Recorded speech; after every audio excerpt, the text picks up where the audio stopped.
ನಾಟಿ ಔಷಧಿ ಸೇವಿಸಿ ಮೂವರು ದುರ್ಮರಣ ಹೊಂದಿದ್ದಾರೆ. ಒದ್ದಾಡಿ ಉಸಿರು ಚೆಲ್ಲಿದ್ದಾರೆ ಮೂವರು.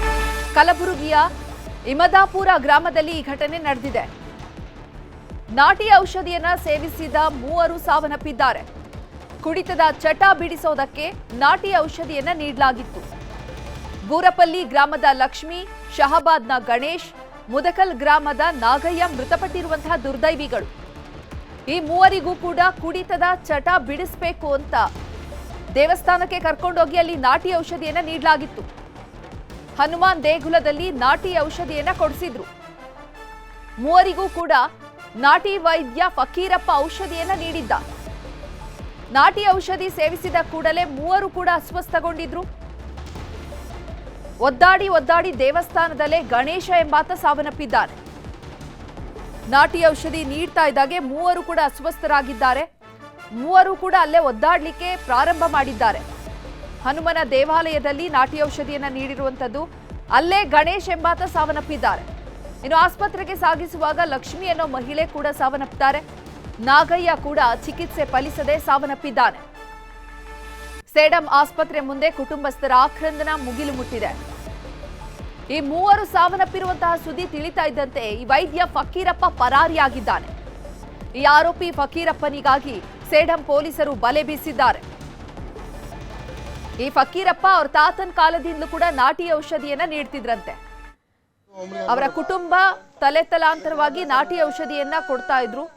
ಅವರ ತಂದೆ ನಂತರ 26 ವರ್ಷದ ಫಕೀರಪ್ಪ ಈ 3-4 ವರ್ಷಗಳ ಹಿಂದೆಯಿಂದ ನಾಟಿ ಔಷಧಿ ಕೊಡೋದಕ್ಕೆ ಪ್ರಾರಂಭಿಸಿದ್ರು.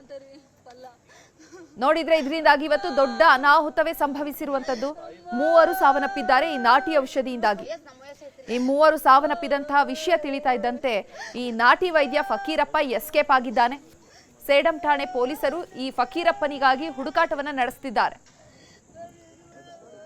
ಹಲವಾರು ಕಾಯಿಲೆಗಳಿಗೂ ಕೂಡ ಈತ ನಾಟಿ ಔಷಧಿಯನ್ನ ನೀಡ್ತಾ ಇದ್ದ ಅನ್ನುವಂತ ಮಾಹಿತಿ ಇದೆ. ಮತ್ತೆ ಸಂಡೆ ದಿವಸನೂ ಹಾಯ್ಕೊಂಡು ಹೋಗಿವ್ರಿ. ಸಂಡೆ ದಿವಸ ಏನಾಗಿಲ್ಲ, ಅದು ಮುಗ್ನಾಗ ಹಾಕಿದ್ರು.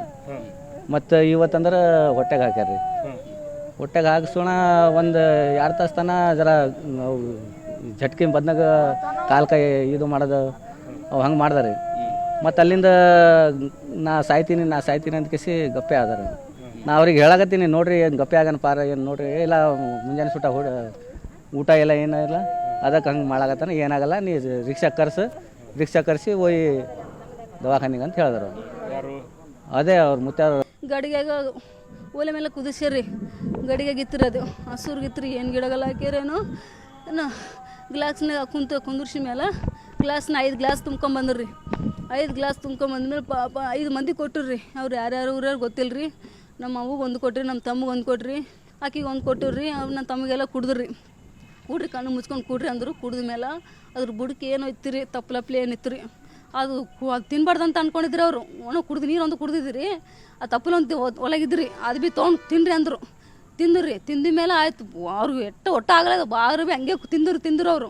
ತಿಂದ ಸಲಕ ಆಯ್ತು ಸ್ವಲ್ಪ ತಿರ್ಗಾಡಂದ್ರು. ಆ ಕಡೆ ಈ ಕಡೆ ತಿರ್ಗಾಡ್ರಿ. ಆಯ್ತು, ತಿರ್ಗಾಡ್ದ ಮೇಲೆ ಕಾರ್ಕೋರ್ ಅಂದ್ರು. ಬಟ್ಟಕ್ಕೆ ಕಾರ್ಕೋರ್ ಅಂದ್ರೆ ಹೊರಗೆ ತರಿಸ್ರಿ ಅಂದ್ರೆ ಅವರು ಕಾರ್ಯ ಅಂದ್ರು. ಅವರು ಬಿಡ್ಸು ಬಂದಾಗ ಶೆಟ್ಲತ್ತನ್ರಿ. ಇನ್ನು ಈ ಬಗ್ಗೆ ಹೆಚ್ಚಿನ ಮಾಹಿತಿಯನ್ನು ನೀಡೋದಕ್ಕೆ ನಮ್ಮ ಪ್ರತಿನಿಧಿ ಅರುಣ್ ಕುಮಾರ್ ನೇರ ಸಂಪರ್ಕದಲ್ಲಿ ಜಾಯ್ನ್ ಆಗ್ತಿದ್ದಾರೆ. ಅರುಣ್, ಯಾವಾಗ ಈ ಘಟನೆ ನಡೆದಿರುವಂತದ್ದು, ಯಾವಾಗ ಅವರು ಔಷಧಿಯನ್ನ ಪಡ್ಕೊಂಡಿದ್ರು, ಸದ್ಯಕ್ಕೆ ಫಕೀರಪ್ಪ ಎಲ್ಲಿ ಅವನು, ಈ ಘಟನೆ ಹಿನ್ನೆಲೆಯನ್ನ ವಿವರಿಸೋದಾದ್ರೆ ಅಂತ? ಹೌದು ಶರ್ಮಿತ್, ಏನಂತಂದ್ರೆ ಕಲಬುರಗಿಯ ಸೇಡಂ ತಾಲೂಕಿನ ಇಂದಾಪುರ ಗ್ರಾಮದಲ್ಲಿ ಈ ಒಂದು ಘಟನೆ ನಡೆದಿರುವಂತದ್ದು. ಕಳೆದ ಹಲವು ವರ್ಷ, ಸುಮಾರು 5 ವರ್ಷಕ್ಕೂ ಅಧಿಕ ಕಾಲಗಳಿಂದ ಈತ ಏನು ಫಕೀರಪ್ಪ ಇದ್ದಾನೆ, ಇಮದಾಪುರ ಗ್ರಾಮದ ಈ ಫಕೀರಪ್ಪ ಸುಮಾರು 25-28 ವಯಸ್ಸು ಇವ್ರದ್ದು. ಕಳೆದ 4-5 ವರ್ಷಗಳಿಂದ ಇವ್ರೇನಂತಂದ್ರೆ ಈ ಒಂದು ನಾಟಿ ಔಷಧನ ಹಾಕ್ತಾ ಇದ್ರು. ಈ ಕುಡಿತ ಬಿಡಿಸೋದಾಗ್ಲಿ, ಮತ್ತೆ ಬೇರೆ ಬೇರೆ ಏನು ಕಾಯಿಲೆಗಳಿದಾವೆ, ಕಾಮಾಲೆ ಕಾಯಿಲೆ, ಈ ಹಾವು ಕಡಿದ್ರೆ, ಆಮೇಲೆ ಬೇರೆ ಕಾಯಿಲೆಗಳು ಇವು ನಾಟಿ ಔಷಧ ನೀಡ್ತಾ ಇದ್ರು. ಈ ಸಂದರ್ಭದಲ್ಲಿ ನಿನ್ನೆ ಏನಂತಂದ್ರೆ ಮಧ್ಯಾಹ್ನ ಏನು ಸಂಡೆ ಇವರೆಲ್ಲರೂ ಏನಂತಂದ್ರೆ ಸಂಡೆ ಭಾನುವಾರ ದಿನದಂದು ಕೂಡ ಬಂದು ನಾಟಿ ಔಷಧನ ಹಾಕೊಳ್ತಾರೆ. ಕುಡಿತದ ಚಟ ಜಾಸ್ತಿ ಆಗಿದ್ರಿಂದ ಅವ್ರ ಕುಟುಂಬಸ್ಥರು ಅವರನ್ನ ಈ ಒಂದು ಇಂದಾಪುರ ಗ್ರಾಮಕ್ಕೆ ಫಕೀರಪ್ಪನ ಅವ್ರ ಹತ್ರ ಕರ್ಕೊಂಡು ಬಂದಿದ್ರು. ಅದಾದ ಬಳಿಕ ಏನಂತಂದ್ರೆ ಭಾನುವಾರ ಅವರ ಮೂಗಿನಲ್ಲಿ ಈ ಒಂದು ನಾಟಿ ಔಷಧನ ಹಾಕಿರುವಂತದ್ದು. ಅದಾದ ಬಳಿಕ ಬುಧವಾರ ಬರಕ್ಕೆ, ಮತ್ತೆ 2 ದಿನಗಳ ನಂತರ ಬುಧವಾರ ಬರಕ್ಕೆ ಇವರನ್ನ ಹೇಳಿದ್ರು. ಹಾಗಾಗಿ ನಿನ್ನೆ ಏನಂತಂದ್ರೆ ಬುಧವಾರದಂದು ಎಲ್ಲರೂ ಕೂಡ 5 ಜನ ಮತ್ತೆ ಒಂದು ನಾಟಿ ವೈದ್ಯರಾದಂತ ಏನು ಫಕೀರಪ್ಪನವ್ರ ಹತ್ರ ಬಂದಿದ್ರು. ಆ ಸಂದರ್ಭದಲ್ಲಿ ಅವರನ್ನ ಅವ್ರ ನಾಟಿ ಅವು ಏನು ಗಿಡಮೂಲಿಕೆಗಳನ್ನ ಹಾಕಿ ಅದೊಂದು ಏನು ಒಂದು ಪಾತ್ರೆಯಲ್ಲಿ ಕುದಿಸಿ ಅದ ಕುದಿಸಿದ ನೀರನ್ನ ಇವರಿಗೆ ಕುಡಿಯಕ್ಕೆ ಹೇಳಿದ್ರು. ಆ ಒಂದು ಕುಡಿದಂತ ಸಂದರ್ಭದಲ್ಲಿ 5 ಜನರಿಗೆ ಏನಂತಂದ್ರೆ ವಾಮಿಟಿಂಗ್ ಆಗೋದಾಗ್ಲಿ ಅವರ ಬಾಡಿಯಲ್ಲಿ ಬೇರೆ ತರದ ಒಂದು ಕೆಳಗಡೆ ನೆಲದ ಮೇಲೆ ಬಿದ್ದು ಒದ್ದಾಡ್ತಾ ಇದ್ರು. ಆ ಸಂದರ್ಭದಲ್ಲಿ ಅವ್ರಿಗೆ ಏನಂತಂದ್ರೆ ಏನೂ ಆಗಲ್ಲ, ಈ ಔಷಧ ಕುಡಿದ್ರಿಂದ ಒಳಗಡೆ ಇದ್ದಂತ ಎಲ್ಲವನ್ನೂ ಕೂಡ ಆಚೆ ಬರುತ್ತೆ. ಹಾಗಾಗಿ ಈ ಒಂದು ವಾಂತಿಯಿಂದ ಎಲ್ಲರೂ ಕೂಡ ಕ್ಲಿಯರ್ ಆಗುತ್ತೆ ಅಂತ ಹೇಳ್ತಾರೆ. ಅದಾದ ಬಳಿಕ ಏನಂದ್ರೆ ಈ ಒಂದು ಏನು ಅವರ ಬಿದ್ದು ಒದ್ದಾಡುವ ಜಾಸ್ತಿ ಆದ ತಕ್ಷಣ ಅವರ ಕುಟುಂಬಸ್ಥರಂದ್ರೆ ಎಲ್ರಿಗೂ ಕೂಡ ಏನ್ ಹೇಳ್ತಾರೆ ಅಂತಂದ್ರೆ ಇವ್ರಿಗೆ ಏನಂತಾರೆ ನಾನು ಕೊಟ್ಟ ಔಷಧಿ ಏನಂತ ರಿಯಾಕ್ಷನ್ ಆಗಿದೆ, ಹಾಗಾಗಿ ಇವರಿಗೆ ಈ ಕೂಡಲೇ ಆಸ್ಪತ್ರೆಗೆ ಸೇರಿಸಿ ಅಂತ ಹೇಳ್ತಾರೆ. ಆ ಒಂದು ಆಸ್ಪತ್ರೆ ಸೇರಿಸುವುದಕ್ಕಿಂತ ಮುಂಚೆ ಏನಂತಂದ್ರೆ ಗಣೇಶ್ ಅನ್ನೋ ಏನು ವ್ಯಕ್ತಿ ಇದ್ದ ಆತ ಸ್ಥಳದಲ್ಲೇ ಸಾವನ್ನಪ್ಪಿದ್ರೆ. ಲಕ್ಷ್ಮಿ ಮತ್ತು ನಾಗಯ್ಯ ಇವರು ಏನಂತಂದ್ರೆ ಏನು ಸೇಡಂ ಏನು ಸರ್ಕಾರಿ ಆಸ್ಪತ್ರೆಗೆ ದಾಖಲಿಸುವಂತ ಮಾರ್ಗ ಮಧ್ಯದಲ್ಲಿ ಇವರು ಕೊನೆ ಉಸಿರು ಎಳೆದಿರುವಂತದ್ದು. ಸುಮಾರು 5 ಜನರಿಗೆ ರಿಯಾಕ್ಷನ್ ಆಗಿದ್ರಿಂದ 3 ಜನ ಸಾವನ್ನಪ್ಪಿದ್ರೆ. ಇನ್ನೋರ್ವ ಲಕ್ಷ್ಮಿ ಏನಿದ್ದಾಳೆ ಆತನ ಮಗ ಏನಂತಾರೆ ಕಲಬುರಗಿ ಆಸ್ಪತ್ರೆಯಲ್ಲಿ ಈಗ ಚಿಕಿತ್ಸೆಯನ್ನು ಪಡಿತಾ ಇರುವಂತದ್ದು. ಏನಂದ್ರೆ ಇಮದಾಪುರ ಗ್ರಾಮದಲ್ಲಿ ಹಲವು ವರ್ಷಗಳಿಂದ ಈತ ಏನು ತಲೆತಲಾಂತರಗಳಿಂದ ಈ ನಾಟಿ ಔಷಧನ ಕೊಡ್ತಾ ಬರ್ತಾ ಇದ್ರು. ಆದ್ರೆ ಈ ಹಿಂದೆ ಕೂಡ ಸಾಕಷ್ಟು ಬಾರಿ ಇಂತ ಘಟನೆ ನಡೆದ್ರು ಕೂಡ ಯಾವುದೇ ರೀತಿಯ ಘಟನೆ ಬಗ್ಗೆ ಬೆಳಕಿಗೆ ಬಂದಿರಲ್ಲ. ಈಗ ಏನಂತಂದ್ರೆ 3 ಜನ ಸಾವನ್ನಪ್ಪಿದ್ರಿಂದ ಈ ಒಂದು ಘಟನೆ ಈಗ ಏನು ತೀವ್ರ ತರದ ಸ್ವರೂಪ ಈ ಪ್ರಕರಣವನ್ನು ಪಡೆದಿರುವಂತದ್ದು. ಹಾಗಾಗಿ ಈ ಒಂದು ಘಟನೆ ನಡೆದಿದ್ದ ಕೂಡಲೇ ಏನು ಸಾವನ್ನಪ್ಪಿದ ಸುದ್ದಿ ತಿಳಿದಂತ ಆ ಸಂದರ್ಭದಲ್ಲಿ ಫಕೀರಪ್ಪ ಏನಂದ್ರೆ ಈತ ಏನಂತಂದ್ರೆ ಆ ಗ್ರಾಮದಿಂದ ಈಗ ಪರಾರಿ ಆಗಿರುವಂತದ್ದು. ಆತನ ಪತ್ತೆಗೆ ಈಗ ಪೊಲೀಸರು ಬಲೆಯನ್ನ ಬೀಸಿರುವಂತದ್ದು.